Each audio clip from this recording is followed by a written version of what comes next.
What's up, sisters? It's your boy, Beef, and welcome back to the channel. Today, we're going to be creating a build using the modded Mystic Blade class, combined with the Gloomstalker Ranger to create a stealthy psionic assassin, inspired by Psylocke from the X-Men, and also Marvel Rivals, of course. We're going to be using a giant psychic katana and shuriken for lightning-fast psionic weapon attacks, teleporting abilities, and deadly stealth to absolutely obliterate our enemies.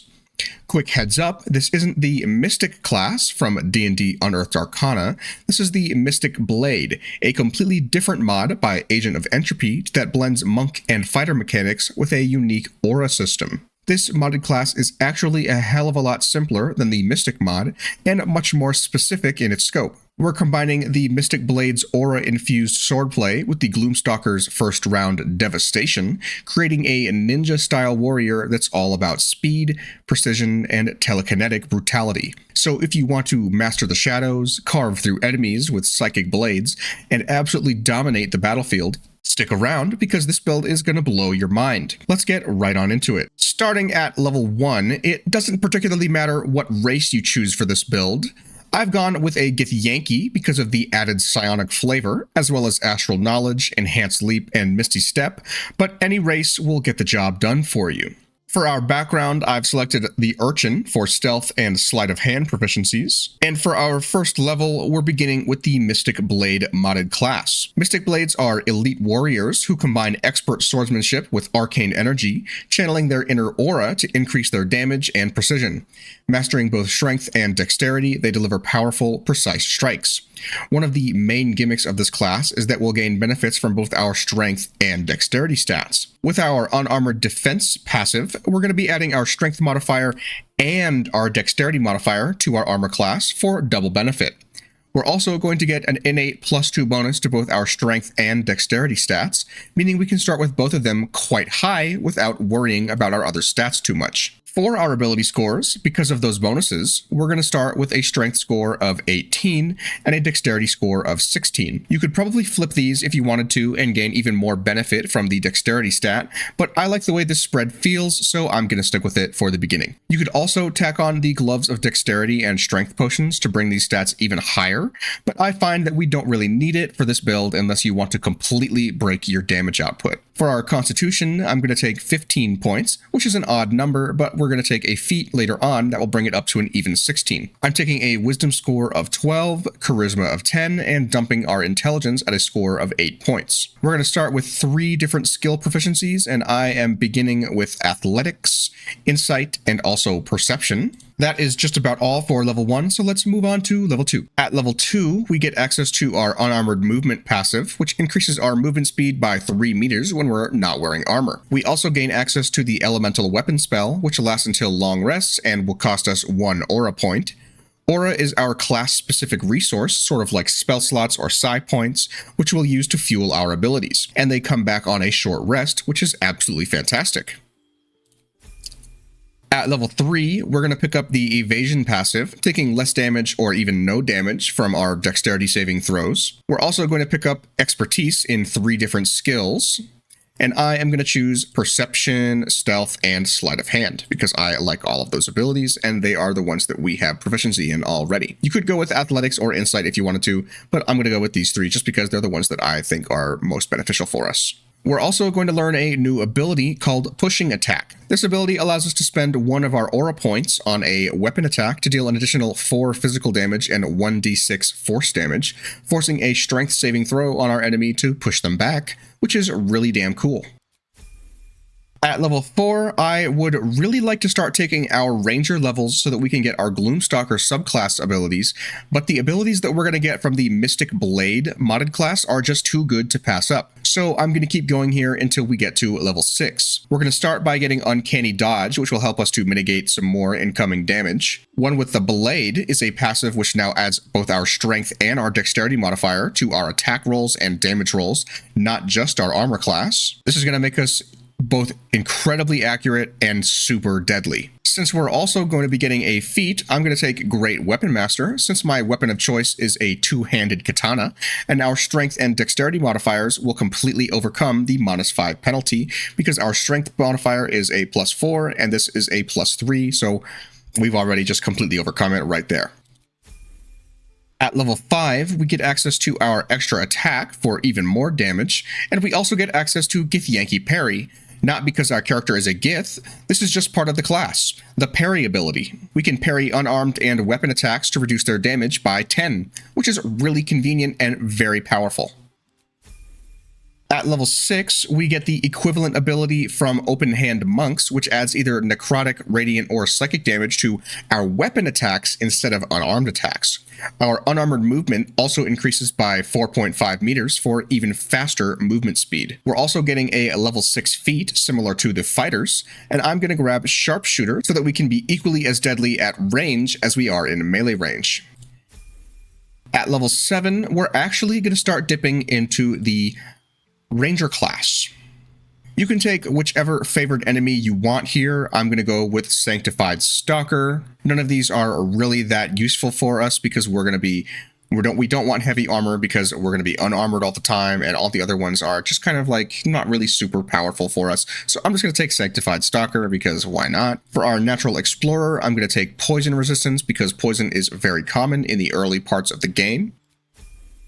At level 8, we learn 2 new ranger spells, and I am going to go with Longstrider for even more movement speed, as well as Hunter's Mark so that we have a nice use for our bonus action and a way to start concentrating to trigger the Strange Conduit Ring, which we're going to be wearing on this build. For our fighting style, none of these are super applicable for us. We don't wield one-handed weapons or 2 weapons or armor, so I'm going to take the +2 archery bonus for damage with ranged weapons in case we want to go ahead and use our shurikens.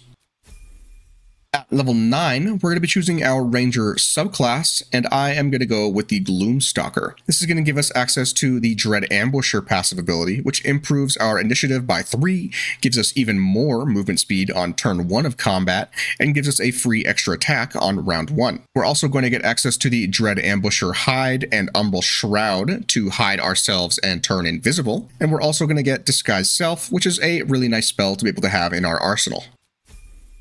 At level 10, I'm going to be hopping back over to the Mystic Blade until we get to level 12 with this class. We're going to pick up our Stillness of Mind, which prevents us from being charmed or frightened. We're also going to learn our next aura ability called Soul Breaker. This ability costs us 2 aura points, allowing us to make a weapon attack that deals an additional 1d10 plus 4 force damage, which is really powerful, and it will also daze our enemies. At level 11, we get another boost to our unarmored movement. Difficult terrain will no longer slow us down, and we have an extra 6 meters of jump distance. For our feat, I'm going to go with Resilient in the Constitution variety. This is the feat that's going to enable us to add a +1 to our Constitution, making it an even 16, and also allow us to add our proficiency bonus to concentration checks so that we can keep them up a little bit easier. At level 12, we're going to grab our 9th level of Mystic Blade. Our unarmored movement is going to improve to 6 meters, so we can go even farther now. We also learn a great new ability that costs 2 aura points called EI Strike. When we spend 2 aura points, we can deal an additional 5d8 force damage with a weapon attack for an absolutely insane amount of damage output. At level 13, we get Mystic Blade level 10 for the Purity of Body passive. This will make us immune to poison damage and make it so that we can't be poisoned or affected by disease. At level 14, we get our 11th level of the Mystic Blade class for a brand new ability, Banishing Smite. Dealing an additional 6d10 force damage, we can hit an enemy and banish them to the Shadow Realm for 3 aura points. We'll also concentrate on it while they're gone, but that is really cool because how cool is it to just banish somebody to the Shadow Realm? At level 15, we get our final level of the Mystic Blade for a feat and also the improved extra attack. Now we have 3 attacks, just like a fighter. For our feat, I'm going to take an ability score increase for a +2 bonus to our strength. Alert is also a good pick here, or earlier if you want to take it, but I'm going to go with a strength bonus so that we can get ourselves to 20. The Mystic Blade class only goes up to level 12, so for the rest of our levels, we're going right back to Ranger. At level 16, for our 4th level of Ranger, we're mostly going to be getting access to a new feat, and I'm going to go with Alert because it's always nice to have. At level 17, we get our 5th level of Ranger Normally this will give us an extra attack, but we already have 3 and they don't stack. No worries here. We do, however, get a second level ranger spell, and I'm going to go with Pass Without Trace. You could take pretty much anything here, but I'm going to go with Pass Without Trace just for fun. At level 18, we get Ranger level 6 for a new favored enemy and Natural Explorer. Take whichever enemy type that you want. I'll go for Mage Breaker just for the hell of it, and for our Explorer, I'm going to take Fire Resistance. At level 19, we get our 7th level of Ranger, where we get access to the Iron Mind passive, which gives us proficiency in Wisdom and also Intelligence saving throws. For our new spell, I'm going to go with the Volley of Arrows from the Mistress Spells mod. And finally, at level 20, we take our 8th level of Ranger for Lance Stride, which is whatever, since we already have immunity to difficult terrain. We do get to pick one last feat, though, and I am going to go with the Mobile feat so that we can have even more movement speed and fewer opportunity attacks. That pretty much takes care of all the leveling for this build, so let's take a look at some of the gear that we're going to be able to use. For my helmet, I have the Circlet of Hunting equipped. You gain a plus 1d4 bonus to attack rolls against creatures marked by Hunter's Mark, True Strike, Fairy Fire, and Guiding Bolt. This is a helmet that I don't often use, because I don't often use any of those spells, but because we don't have many other options for our concentration, Hunter's Mark is a fantastic choice. This will also allow us to apply Hunter's Mark on an enemy and get a plus 1d4 bonus to attack rolls, making us a little bit more accurate. For our cloak, I'm using the Cloak of Displacement. At the beginning of the wearer's turn, the cloak activates, granting enemies disadvantage on attack rolls that target the wearer. The effect lasts until the wearer takes damage. For our robe, I'm using Viconia's Priestess Robe. While obscured, the wearer has advantage on stealth checks. Shield of Faith also grants you a plus 2 bonus to all saving throws, and you get a plus 1 bonus to your armor class. You could use pretty much any clothing option here. They all have more or less the same armor class bonus. You could use whichever one has a good bonus that you want to grab onto, but I like this one for the fashion and because it looks a little bit more like Psylocke. Obviously, it's got leggings, but whatever. For our gloves, I have the Brain Drain gloves equipped. When you deal psychic damage, you also inflict mental fatigue for 2 turns. All of our weapon attacks are going to be dealing psychic damage, so we are going to be inflicting mental fatigue pretty much all the time. Additionally, I have the Evasive Shoes equipped, giving us a plus 1 bonus to acrobatics and also armor class to make us a little bit more tanky. For our amulet, I have the Amulet of the Harpers, giving us advantage on wisdom saving throws and 1 free use of the shield spell. And also the Ring of Mental Inhibition. When a foe fails a saving throw against one of your spells or actions, they gain mental fatigue for 2 turns. So this, in combination with the Brain Drain gloves and all of our different weapon actions, are going to be applying mental fatigue on our enemies a lot, making them likely to suffer the effects of spells from our other allies. I'm also going to be using the Strange Conduit Ring. While concentrating on a spell, the wearer's weapon attacks deal an additional 1d4 psychic damage. Since we're going to be concentrating on Hunter's Mark, we're going to get a free 1d4 psychic damage just on top of it for the fun of it. For our weapon, I'm using the Null Odachi plus 3 from the Eastern Super Pack mod, which is really fun, and this is a 2-handed greatsword katana, which is really powerful because this is going to allow us to activate our Great Weapon Master as well as a number of other passive abilities. The weapon, the Null Odachi specifically, comes with additional psychic damage on top of it. I've also imbued it with the elemental weapon Thunder for an extra 1d4 damage because why not? We have access to the spell, so let's go ahead and do it. And for our ranged weapon, I'm also using the Mind-Rending Shuriken plus 3, which is also from the Eastern Super Pack. This weapon will return to its owner when thrown, and it has a plus 3 weapon enchantment, and also provides an additional 1d4 psychic damage, meaning that even though it's a shuriken and is a throwing weapon, it will work basically like a bow or crossbow so that we have just unlimited ammo. That pretty much takes care of everything as far as the gear and weapons are concerned, so let's go ahead and take a look at combat and see just how powerful this character is. Okay, so I'm going to start by putting our Hunter's Mark on Gauntlet Edwina here because she's going to try to command grovel me, and I really don't want to be command groveled. She pisses me off whenever she does that. Let's go ahead and pop it on her. Bing! Attack, please. Initiative roll of 14. That's pretty damn high. What do we want to do? Let's start by, let's just run the hell up to her and start swinging our sword. So each weapon attack is going to do between 27 and 53 damage. She has 64 health, so we could potentially 2-shot her. Let's go ahead and do it. Critical hit, okay, 1936 and 3 thunder damage. We've also inflicted 2 turns of mental fatigue on her, which would make her more vulnerable to spells from our allies, but we're going to go ahead and hit her for a second time. And she is dead. If you wanted to put your character with the Resonance Stone, you could then double all of your psychic damage, but this character is going to be putting out so much damage with every weapon swing that it's kind of not necessary. We have our 3rd attack for our action, so let's go ahead and use one of our special attacks. I'm going to go ahead and do the EI Strike. Shazam! Oh, I missed. That's a bummer. Let's end our turn.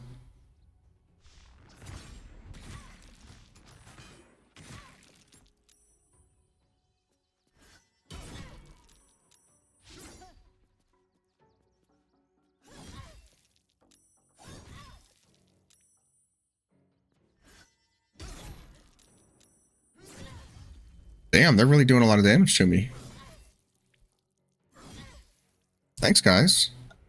All right.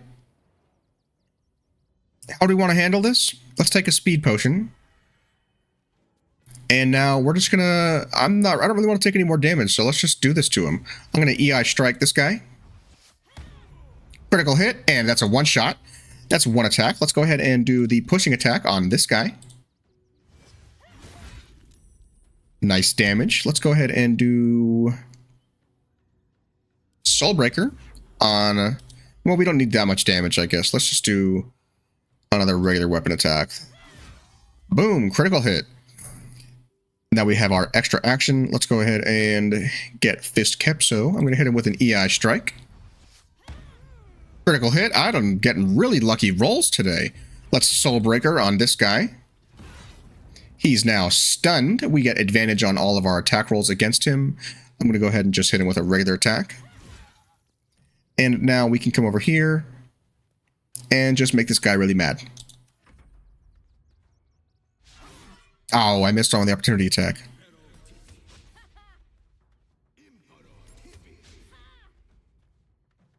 Yeah, you thought.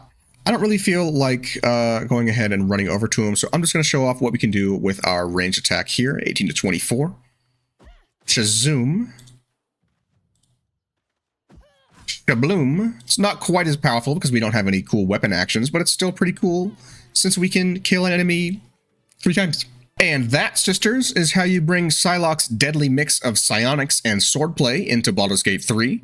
With this build, you'll be slicing through enemies with precision while unleashing devastating psychic abilities, just like the iconic Mutant herself. If you found this guide helpful, don't forget to hit that like button, drop a comment with your thoughts or any tweaks that you'd make, and of course, subscribe for more insane build guides just like this. If I already had access to patch 8 like some people do, or when I eventually do get access to it, I think that I would replace the Gloomstalker subclass with the Swarmkeeper subclass so that instead we could use the moths for psychic damage and also kind of feed into... We could pretend that the moths are actually butterflies because that's what Psylocke's all about. She's got her butterfly kind of, butterflies, But anyways, thank you so much for watching and I'll catch you in the next one. Bye!